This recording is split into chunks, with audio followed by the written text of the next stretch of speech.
Coming up next, I'm going to tell you the real reason the American education system is failing. And then we got a new report on which colleges are the best return on investment. And you know we're going to take some of your calls as well. It all starts right now.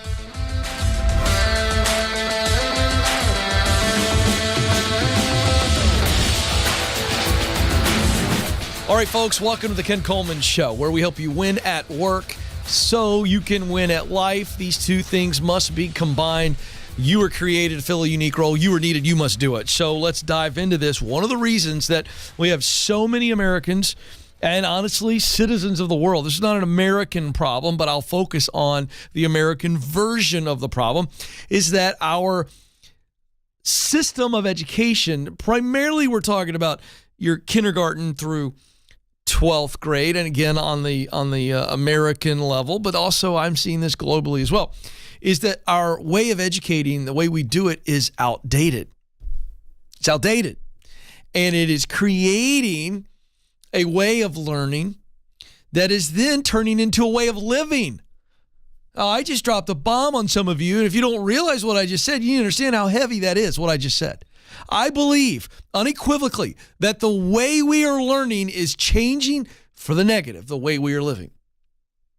The way we're learning is negatively affecting the way we are living. Let me just give you the next bumper sticker. We are creating test takers, not pathfinders. Kids that become adults who their primary goal is just to learn and regurgitate, to memorize and regurgitate, not to discover and experiment, to try, to discover and do. There's none of that. There's none of that. You're coming out of the system and you've been programmed for years and years and years to only focus on learning for memorizing and regurgitating, as opposed to, well, we're going to try something. So let's break this down.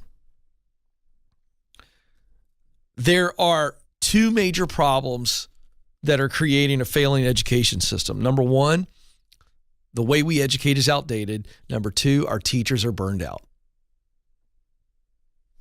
That's what's going on. We have an outdated system, an outdated type of learning, and then we have teachers that are burning out. The very people, first of all, the system is broken. We are teaching kids, oh, hey, memorize and fill out the test. There's nothing inspiring there. And then the very people we rely on to teach them are burned out. They're going, it's broken. Listen to us. Help. That's what they're saying. You don't believe me? I'm so glad for the cynics today. I came prepared. This is an op-ed from the Minneapolis, I believe it's the Star Tribune. Friday was my last day as a high school teacher. This was published January 31st. This is like Krispy Kreme's rolling off the hot now sign. You know what I'm talking about? This is hot. After 15 years of teaching, I'm tired of being tired. I'm just pulling select sentences here from a real teacher. I'm tired of being tired. Sounds like what my mentor Dave Ramsey says a lot. I'm sick and tired of being sick and tired. Folks, this is a teacher. This is a teacher. COVID teaching will pass, but I realize that some of my greatest stressors in teaching will not. There are massive amounts of overtime, evening and weekend work and stress. It is the system, not me. More focus, better organization, more hours, greater efficiency. None of that would be enough. The National Education Association found 32%, this was last June of 2021. 32% of teachers had considered changing jobs. By November of 2021, the number rose to 48%. Currently, Education Week reports, listen to this, folks, 91% of educators are experiencing high job-related stress. She said, to put things in perspective, I haven't had a heater in my Minnesota classroom for 2 months. She can't get a heater in her classroom in the United States of America. A heater. She goes on to say, you would think that would be my number one stressor. It wasn't even close. She goes on to list some specific changes that are needed in our education system. Here we go. Give teachers more time, respect, and money. Then redesign education. Plan smaller classes and fewer responsibilities. Now, look, in those sentences alone, folks, we're starting to get to some common sense solutions. Again, I'm going to be banging on this drum every week. And I want you to hear me. I'm not speaking from my opinion. I am speaking on behalf of teachers. I have read what they're telling me on Instagram when I post about this stuff. I am talking to them on the phone. We got 3 lined up this week, Alex, the producer. Watch out. Wait till I get done interviewing these teachers. I'm going to be a flamethrower. It's ridiculous. It needs to stop. Parents are frustrated. I post one 2-sentence little paragraph, and it goes bananas on Instagram and on social media, on Twitter, Facebook. The sentence, our education system is broken. We are creating test takers, not pathfinders. And it goes bananas. I shared that line in a church, in a mega church in Atlanta a couple of weeks ago, and they all started clapping. Not because I'm so pithy, but because this is a problem. What are we, the people, going to do about it? Well, I've already told you what I'm going to do about it. I'm going to dive deeper into the problem and the solutions. But here we go. Here's a list. Make sure you catch this. Give teachers more time to actually do what they're supposed to do. I talk to teachers all the time. You know what they tell me? Ken, we barely have time to instruct. That's the whole reason they're there. They don't have time to do the thing that they were trained to do. Respect them. That means, let me tell you what that means. Stop micromanaging them. Hey, school board members. Hey, county, state, and federal bureaucrats. Shut your trap. These teachers know how to instruct.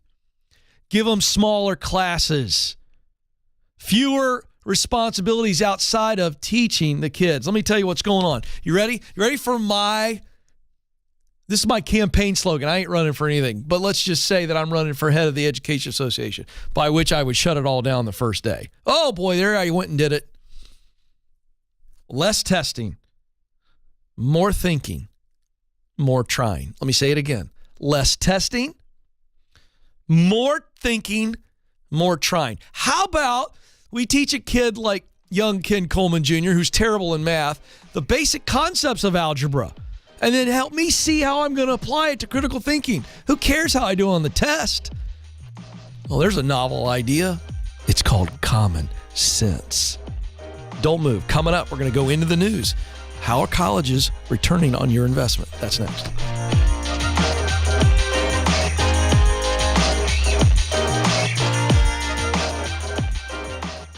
According to Glassdoor, the average job offer attracts over 250 applicants. So if you've made it to the interview, you've already made a great impression. So now is your time to showcase how you are the best choice for this role. That's why we created How to Win the Interview. This free guide will walk you through the 5 strategies to help you stand out amongst the competition. With just a little intentionality, you can prepare yourself to win the interview.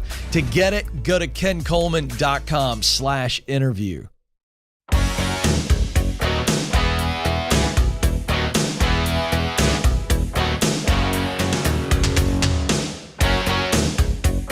All right, folks, welcome back to the Ken Coleman Show, where we help you win at work and at life. The chat room on YouTube, if you're listening to the program, I'm just looking in the chat room here on YouTube. These are folks watching live. Couple comments. Karen said, "Is this live?" Yes, Karen, it is. Hi.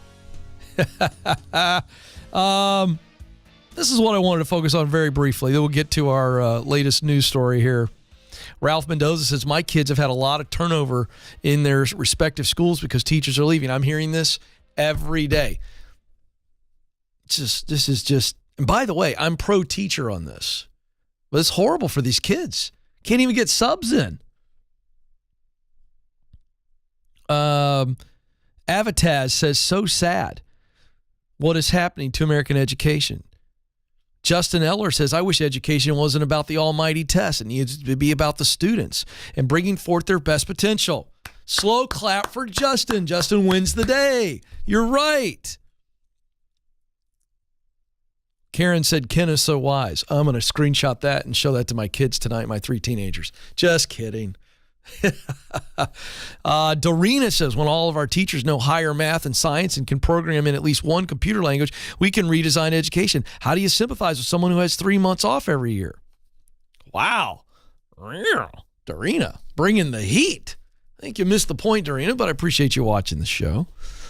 What do you think about Montessori schools? I think Montessori schools is the right concept, but I would change Montessori even more. I just am at a point where I think kids need to be in a classroom less time during the day and more thinking, trying, small group interaction. That's how learning takes place.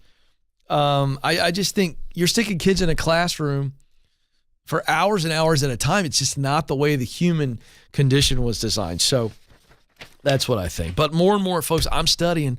I'm never the education expert, but I am going to bring common sense to this conversation. All right. So let's go. What's going on in the news? Here we go.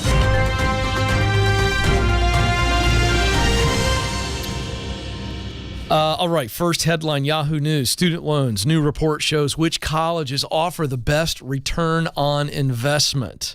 The new report includes a ROI, which is return on investment calculator that lets you search 3,349 colleges. In addition to the elite universities you'd expect, with a lot of Ivy League schools, which don't pay off. By the way, the Ivy League schools, they pay off. They pay off for the people that are running those things. Go do your own research on the hedge funds. I might pull that up later in the program. I got it right here in my inbox. It'll take me 30 seconds to find it because my inbox looks like my closet. But I'm telling you, the ROI here is not what you think it is. And they got billions of dollars in their slush funds, I like to call it. Endowments, Ken. They're endowments. Oh, spare me. The top colleges, based on the report's full model, include places like Stanford, MIT, and Yale. I mean, you just say those names and your pinky finger starts to just come up a little bit, and you're looking for your little teacup because of Stanford. My voice changes, by the way, when I say MIT, Yale. You know what that is? None of the young people are going to know this. For everybody under the age of 30, I'm going to give you something to YouTube. Go YouTube Thurston Howell from Gilligan's Island, and you just heard it. Yeah, yes, darling, please bring my tea. That's all that's for. It's all for you to say things like that. Yeah, where'd you go? I went to state school. Where'd you go? Yeah, so I went to Yale. To Harvard. Please. Nobody gives a crap. You're the only person that cares. The model of this report and this calculator works by dividing the college earnings premium. All right. This is the pay that students would get after graduating from Harvard. And it divides it by tuition costs. So pay after you graduate divided by tuition costs. Then it takes into account a range of other factors from student debt levels to completion rates, as well as the labor market discrimination many grads will face. Now, one of the people in the study who conducted the study said something that's very important here. One of the things that they're concerned about in their report is making sure that students who have the most to gain from college, this would be women and people of color, are attending worthwhile institutions. This is a good thing here. And that it's protecting students from predatory institutions that may not provide any payoff at all. They want policymakers and student loan distributors to wake up and make better decisions using the data. But here's the problem. Policymakers and student loan distributors don't give a crap about people. All they care about are profits. They care more about their fortunes than your future. Yes, I said that. Politicians don't care about your student loan debt and predatory. They don't care. If they cared, they'd make a change. They don't care. Politicians care about one thing: getting reelected. The federal government loans out around $150 billion annually to college students. Now, the U.S. Department of Education has the authority, I'm going to try to get through this without giggling, to technically punish colleges that have a large number of borrowers who can't repay their debt. The department rarely imposes such penalties. You think? Wah, wah, wah. The Department of Education doesn't care about schools that are racking up students who can't pay their debt back. They don't care. They don't care. They don't care. I'm just going to tell you. Somebody needs to say it. I'll say it. They care more about their fortunes than your futures. That's the fact. All right. Next article, World Economic Forum. Now, this is fun.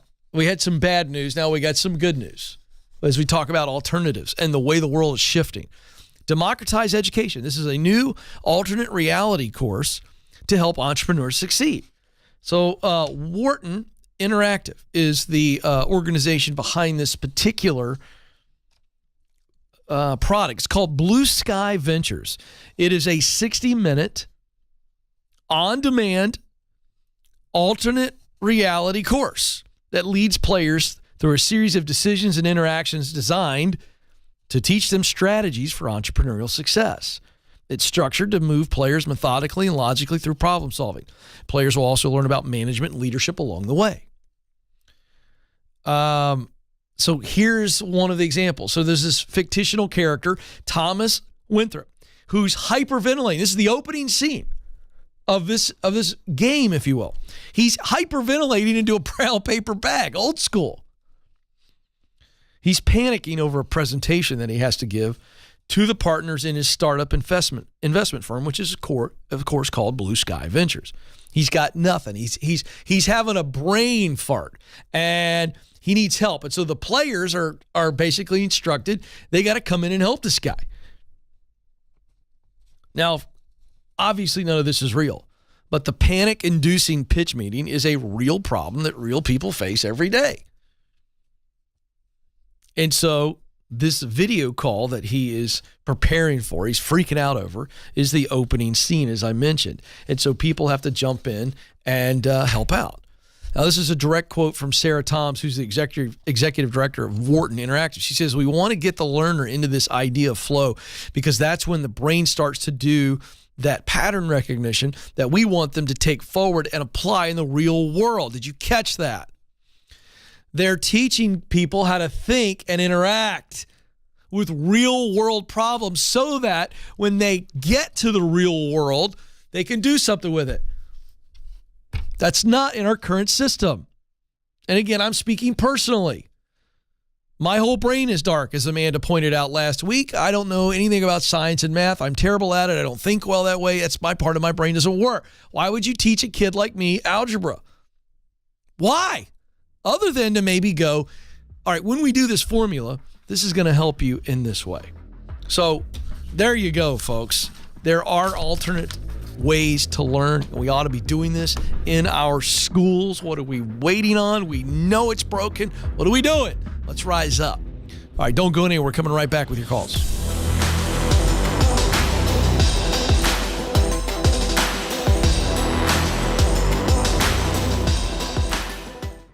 Do you know what you were born to do? In order to get hired at a job you love, you need to get clear on your talent, passion, and mission.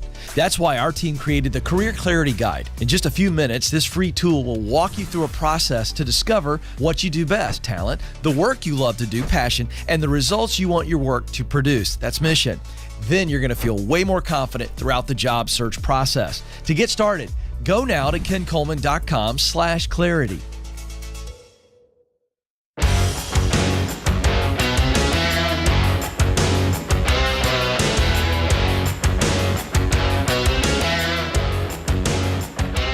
All right, folks, welcome back to the Ken Coleman Show. So if you are in agreement that we've got a major problem with this, I want you to reach out. I don't care if it's a comment. I don't care if it's a question.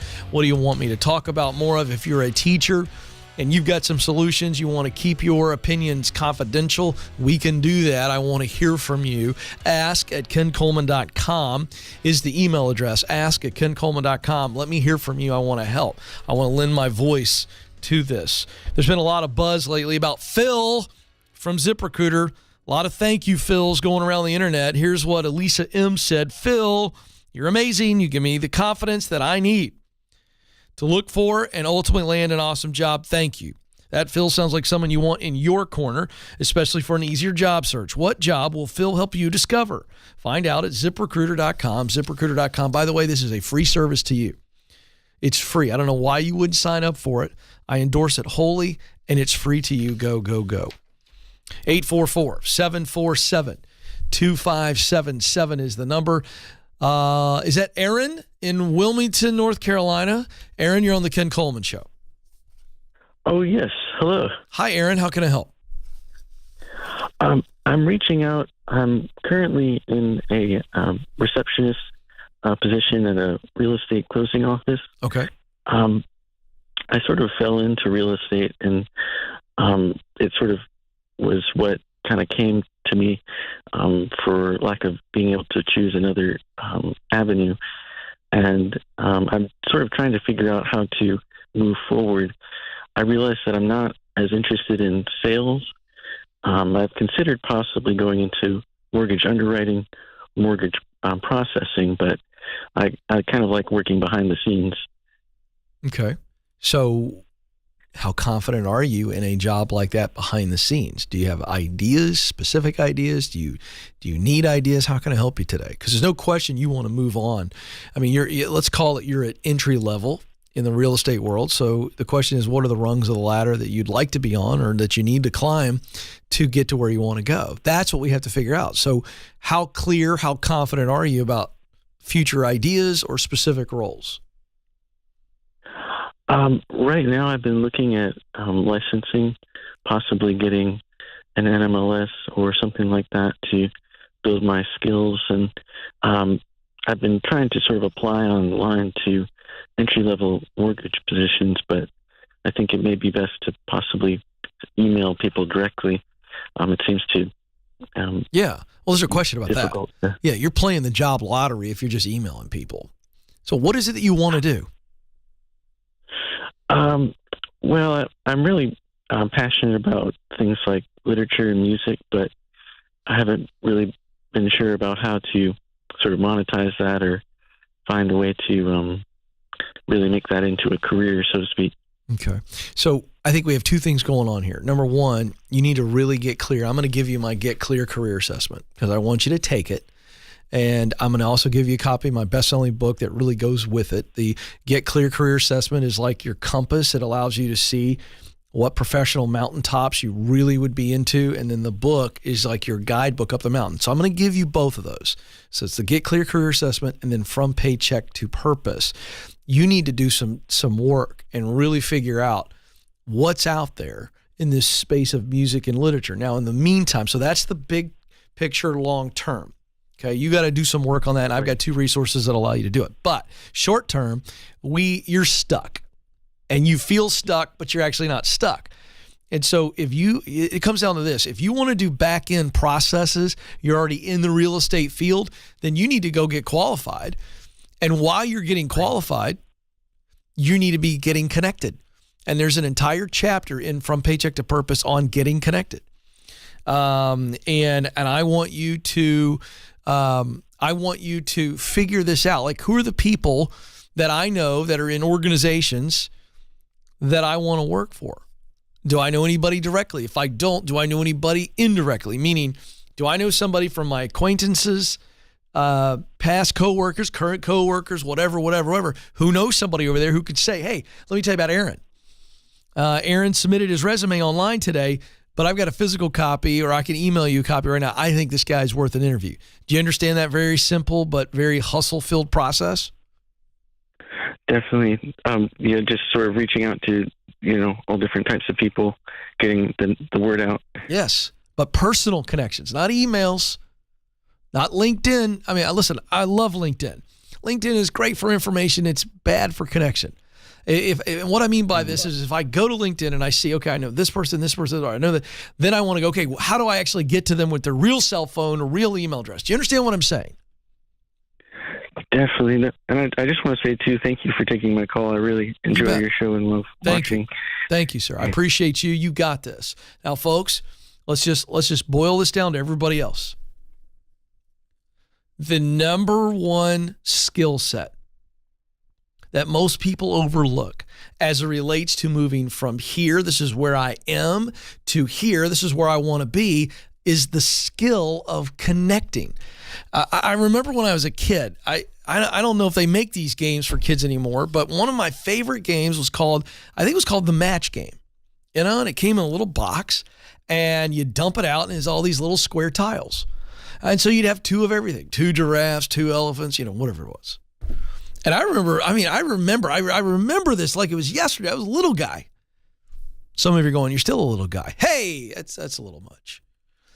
But it would be so fun to turn over one tile and go, okay, I just turned over a sheep.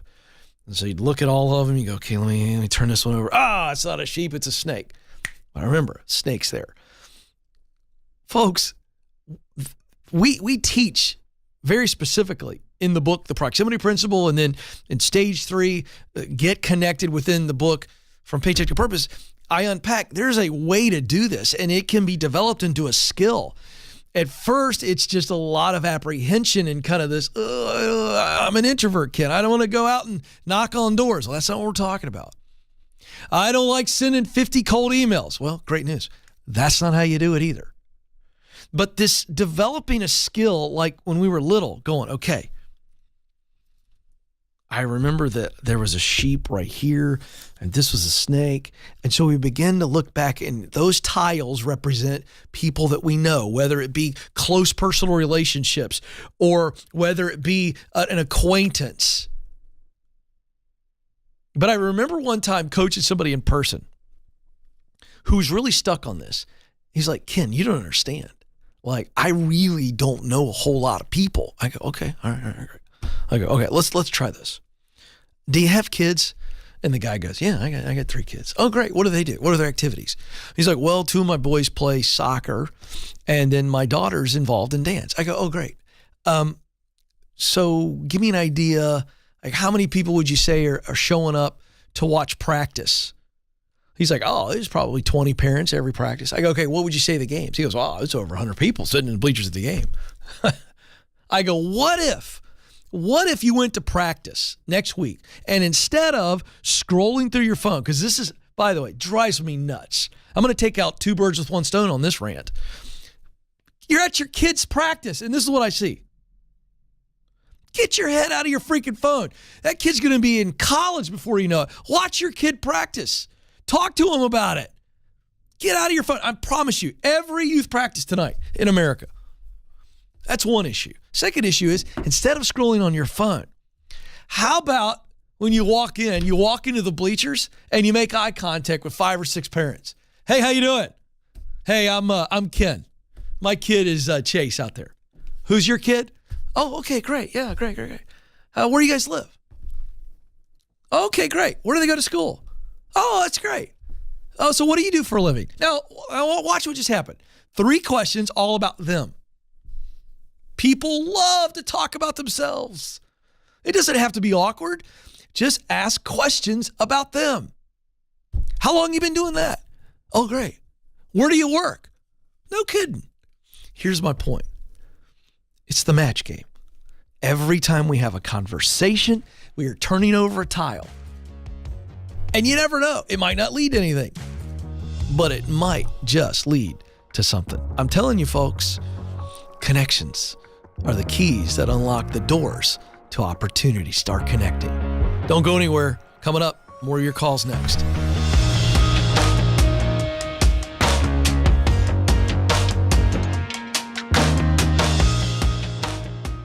You were created to fill a unique role in and through your work. Now, some of you may be going, I have no idea what that is. Some of you may be saying, I know what I want to do, but I don't know how to get there. I felt all of those emotions. I've been where you are, and I can tell you, there's hope. That's why I wrote the book, From Paycheck to Purpose. You can make the income you want and the impact that you desire. And I know that you have what it takes.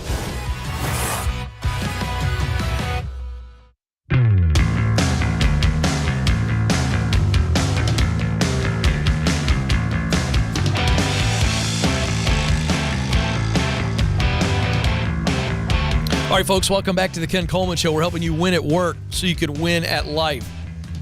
Think about the amount of time you'll spend at work or you do spend at work. And if it's not something that you are really good at, that you really love, that is allowing you to produce results that matter to you, well, you're not on purpose in your work, and that's going to eventually catch up to you. And that's going to affect your mental health, your emotional health. And you're going to drag that stuff home with you. Come on, folks. You know it matters.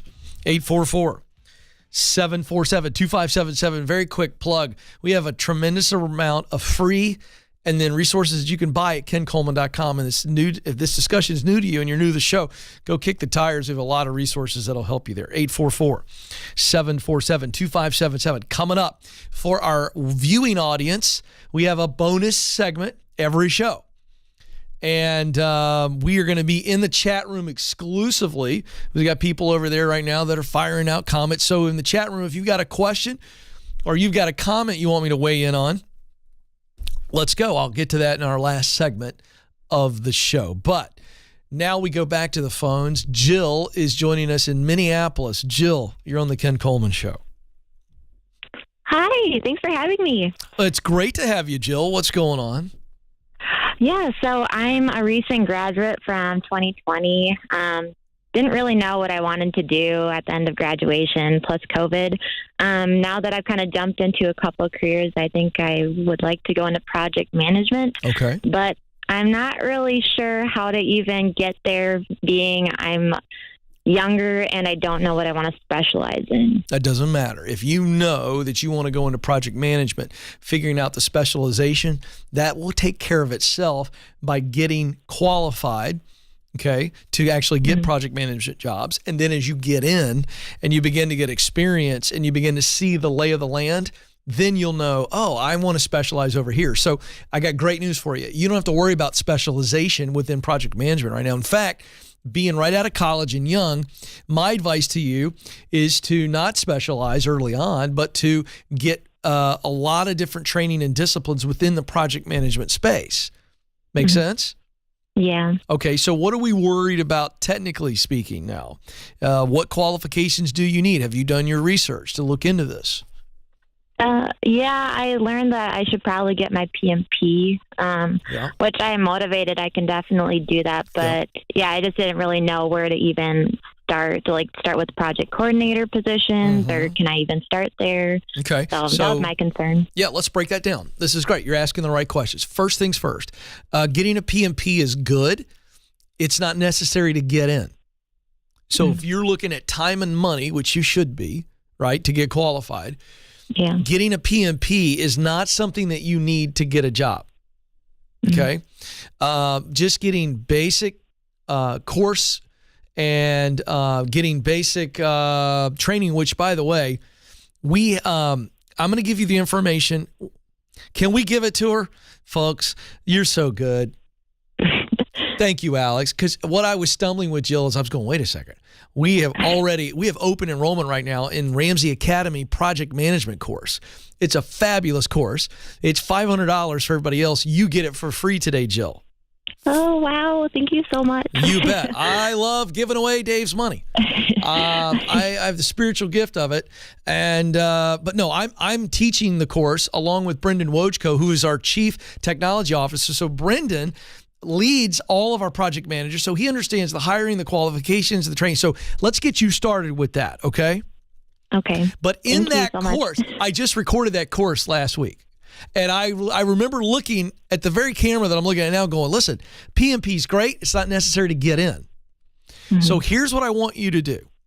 I want you to practice the proximity principle. Have you ever heard me talk about this on the show? Lots, yes. Oh, good. It means that you got to get around some project managers in your area that are successful. This is coffee, could be a Zoom call, could be lunch, could be a phone call, whatever. But I want you to talk to a minimum of 3. Okay. I want you to get their opinions, not because you're going to feel the pressure to do everything they tell you, but because they're going to have some very good insight into maybe some of the paths that you could go. I want you to think of this as a college term paper. You got me? Yes. You're fresh out of college. So your muscles are still limber in this. So get after it. Let's do some research. Let's figure out multiple paths, multiple answers on best place to get qualified. And then I want you looking for jobs right now. Because entry-level project management, that's a great way for you to get in. And I would do it. But hang on the line. We're going to get you started with the first ever Ramsey Academy project management course. Oh, it's free for Jill. Don't move. More of the show coming up.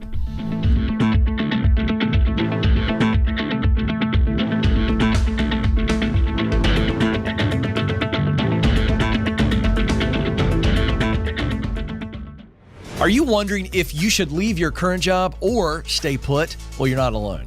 That's why we created the Should I Quit My Job quiz. In just 5 minutes or less, this quiz will help you determine if you're at the right company and if you're in the right role. And if you need to make a move, you'll get practical steps to keep you moving forward. Folks, it's time to get unstuck. Life is too short not to do what you were created to do. Go take the quiz right now at kencoleman.com/quiz.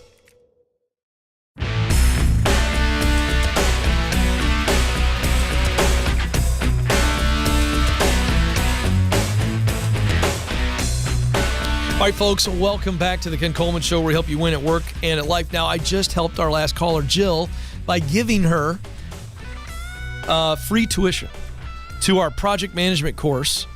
And, folks, this is a hot professional lane to be in. It's one of the fastest growing skills worldwide. In fact, economists are saying that project management is going to grow by 33% through 2027. So as I told you, we announced last week, we are accepting applications to our first ever Project Management 101 course. I'm teaching alongside Ramsey Chief Technology Officer Brendan Wojtko. Very smart guy. And he leads all of our project managers here at Ramsey. Spots are limited. We are cutting it off at a certain point, but we are taking a bunch of applications. So get in. And can I give you a helpful hint? When you fill in your application, say, I am an avid listener of Ken Coleman. I think he's the wisest, most handsome person on the planet. Maybe it'll help. No, I kid. Drop the wisest and handsome line, but do tell him you listen to the show and that you really want to take it. We'll see if that helps. I don't know if it's going to help at all. I'll see if I can talk to the people over there. RamseySolutions.com/project. RamseySolutions.com/project. Remember, in our next segment for our viewing audience only, we're going straight to the chat room. I got to call out Michael Bryant. This is a little tease. Michael just owned it, that he got his book, got the From Paycheck to Purpose book, my latest best-selling book. Got it on day one, still hasn't read it. Michael, what's wrong with you, man? I kid. It's fine. I'm glad you bought it.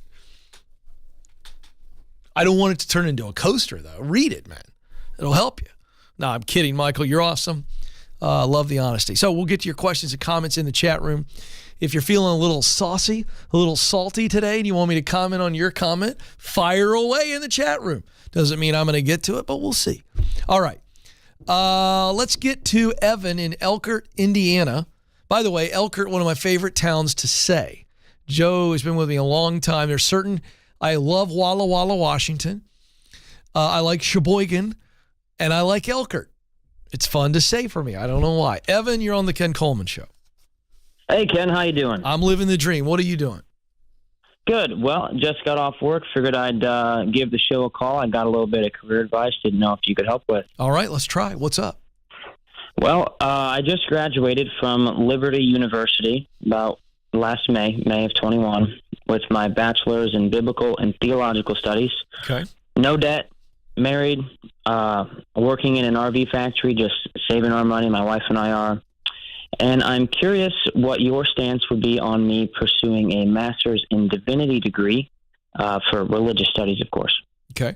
So why would you get a master's? You don't have to convince me, but if you were to choose that option, why do you think that might be good for you? Where would you use that? The reason I think it would be beneficial for me to get an MDiv would be, number one, that I can cash flow it. Number two, that I think some of the skills I would learn there, I could only learn there to the best of my ability, such as Hebrew and Greek. I don't know how I learn a dead language on my own. That's fair.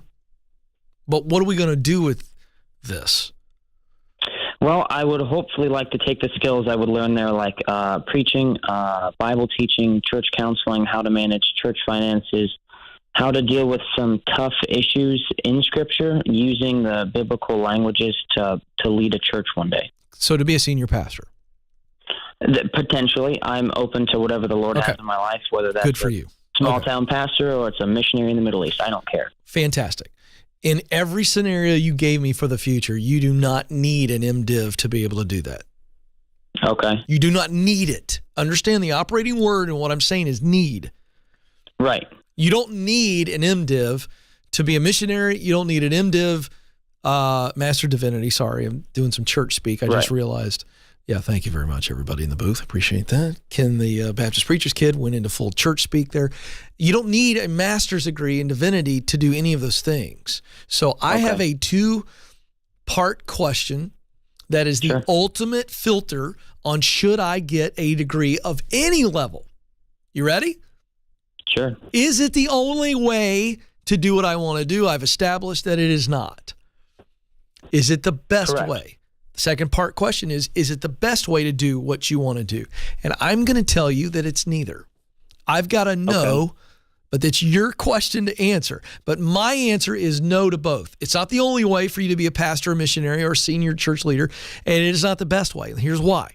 While I agree with you that having somebody teach you Greek and Hebrew would be easier than you learning it on your own, can I also tell you that I'm a pastor's son. My father was in ministry for 47 years, preached 3 times a week, 47 years, and many times he would drop a Greek word or the Hebrew, but that's all available via studies and commentaries. You don't have to speak it to illustrate it. Do you understand what I'm saying? Absolutely. Let me give you an example. All right? The team is sick and tired of hearing me say this. Damon, the boss, the suit, my brand leader, he's in the control room today with his shiny head. And he's so sick of me saying, does everybody know the Latin word, the root word for passion in the Latin? It's pati. I've said it a million times. He's sick of me saying it. But I don't know Latin, but I looked it up. But it sounds really good when I say it on stage. Hey, the root word in the Latin of passion is pati, which means to suffer. Don't I sound very smart right now? Kind of. Depends how you want to look at it. I love your honesty. But my point is made. You don't have to speak it fluently to be able to teach from it. Sure. So I would save the money. I would save the money. Me personally. What if I could get it paid for 100%? I still wouldn't do it. Okay. Now, here's why. Because there are things I could cash flow. I could cash flow a $5,000 grill. I don't need a $5,000 grill. So, again, I know it sounds, and here's what I want you to hear me say. I'm not telling you you're wrong, Evan, but you called me to ask me, and my personal process is, even though I can afford it or cash flow it, if I don't need it. Now, there's a difference between need and want. And if you decide that you want it, Evan, and we know you can cash flow it, then go for it. I'm not telling you you're wrong. I want to make sure you understand the difference between my opinion and what I would do versus what's right or wrong. Make sense? Right. No, absolutely. Yeah. I don't think it's wrong. So you wrong. think there would be a better uses of my time, in other words? 100%. Because that'd probably be a 3 to 6 year commitment, depending on how fast I do it. Yeah. I'd rather you be working in a church. I would rather you be reading books, and all the time you would spend on a master's in divinity, I would be reading Charles Haddon Spurgeon. I would be reading the great preachers and how do they preach on the biggest topics in the Bible. And you can do studies on the Greek and the Latin and some of the words, and what was the Greek for, pick your phrase in the Bible and go. I just think when you get into preaching, your personal passion around the topic of preaching, you're going to go do your research on the Greek and Latin and all that kind of stuff. And I just think to spend 3 to 6 years and thousands of dollars on it, I just don't think you need it. I think you'd be better served getting in on a staff, beginning to preach, learn the art of preaching. I'm reading books on preaching. That's what I would be doing. I'd be listening to podcasts. And let me tell you something else I would do if I were you. I'd find out who your favorite preachers are, and I'd watch their messages online, and I would just digest them. I think you'll learn more from that than you will in any MDiv class. And oh boy, if you're watching, I'm not saying an MDiv isn't worth it. I'm just saying if you want to do it and you can cash flow it, do it. I personally wouldn't. I think we get too much learning and not enough doing. I mean, I want people to understand where I'm coming from on this. I think he's better served watching great preachers, reading the sermons of the greats. I just mentioned Charles Haddon Spurgeon, the Prince of Preachers. I'd be reading his sermons. He's got books on preaching. That's what I would be doing. I would be learning by digesting and then trying. Oh, by the way, that's my philosophy on education as well. Get these kids out of the freaking textbooks. Give them a concept. Teach them. Let them process it. Let them try it. Let them think about it. Let them talk about it. Ugh. Stop with all the tests. Can you tell I've been traumatized? Uh-oh. We'll save that for later. Hey, for our listening audience, I got to get out of here. You matter. You do have what it takes. For our viewing audience, hang on. We're going to the chat room next. This is the Ken Coleman Show. Thanks for listening to The Ken Coleman Show. For more, you can find the show on demand wherever you listen to podcasts and watch the show on YouTube. You can also find Ken across all social media by following @Ken Coleman.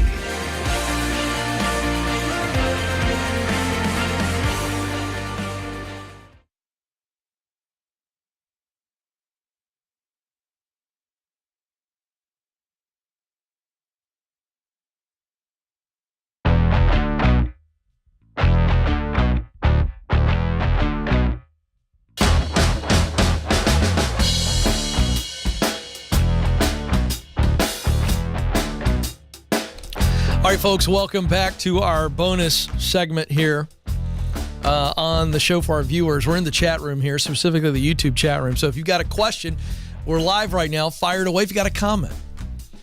It could be personal in nature. Grant goes right at it. Ken, are you hitting the chips and salsa for Valentine's Day later? No. But I hit the chips and salsa last night, so I'm on a 3 to 4 day moratorium because of the amount of fluid I'm retaining. Can you see it right in this area today? I'll tell you right now. My wife, Stacy, makes a fabulous dip. It's horrible for you. I'm going to give you the recipe right now. It is a block of Velveeta cheese. I mean the full block, okay? Drop it right there. You can drop it in whole, or I like to slice it up. Equal parts, drop it in a crock pot. Take a whole, and I mean the big guy of paste picante, drop that in there. I want to point out something. When you pour it in, pour slowly, or it'll just pop all over you. I did that yesterday, had to change my shirt. Just slopped all over me, just pop all over me. And then you brown some meat. We do hamburger only. You can spice it up with some rotel. I mean, you can get creative here. You can do some spicy sausage. We put hamburger in, and there it is. And you let it sit for 3 hours. Crock pot, game ready. There you go. So no chips and salsa for me tonight. Let's go to a practical one here. Euthitos. I have 2 resume questions. How should I adapt your resume template for upload to a site? I.e., should I remove the who I know section? No. That's why I put it in there. Why did I put the who I know and what I've done as headings? Because I've designed it to grab the hiring manager or recruiter's attention. Here's what we've learned. They spend about 7.5 seconds looking at your resume. I've seen as low as 4.5 seconds. So you have 1,000, 2 1,000, 3 1,000, 4 1,000, 5 1,000. You get my drift? That's how much time you have to get their attention. The reason in our resume guide and templates, and the resume guide's free at kencoleman.com, our resume templates, they sell like hotcakes. We have 6 for $10. I told Damon, the brand leader, we got to add more to it and raise the price. Or we're giving these things away, folks. But the reason we have who I know, what I've done, what I've learned, the reason, it makes them go, whoa, that's a pretty strong, bold statement. Who I know. That's what we got. And so we want them to go, wait a second, what is this? So leave it in there. Should volunteer experience be listed under where I've been? Only if it's relevant. Only if it's relevant. So again, everything we teach on the resume template is only relevant information. So if you're applying for a job as an engineer and you say, I volunteer for the Boys and Girls Club, I think it's an honorable thing. I think it's a very nice thing. It's not relevant. I wouldn't put it on there. Save that for the interview. When they look at you and face to face, they want to know what you do, tell them that. Don't put it on the template. Let's see. What else we got here? Michael Bryant. Oh, this is off of our last segment. Michael says, I'm fluent in Hebrew. It's an easy language, to be honest. I learned it in 6 months. So I wish I'd have known that. I would have told our guy, go learn you some Hebrew. There's got to be a course out there, Hebrew 101. You know somebody's done it. Let's see. Morgan says, I love my job and organization, but part of advancing just about anywhere includes becoming a supervisor. I feel I owe it to my employees to do it well. Any advice for the reluctant manager? Oh, I love this question. Morgan, listen to me. You're scared of getting promoted because you're scared of learning how to lead. And can I tell you something? No first-time leader ever has it all figured out. In fact, you know very little other than your own experience. And that's what I want you to focus on. How have you been led in the past? I want you to think of those who've led you well and those who have not led you well. And I want you to almost create a list. If you were to take a sheet of paper, line down the middle, and okay, in my experience with leaders who've led me, what did I like and admire? Write it down. Everything from the way they talked to you, the way they handled a meeting, maybe the way they dealt with confrontation, whatever it is. Write down all the good experience you've had with leaders leading you. Now, the opposite side of the page, what didn't work? What sucked? What did you not like? You know, what really drove you crazy? You said, oh boy, if I ever led, I wouldn't do that. So now we have what to do and what not to do. If nothing else, Morgan, you can start leading that way. And then I'm going to give you 2 questions to ask every day, or at least every week. And you will be a good leader without any experience. These 2 questions are, number 1, how are you doing?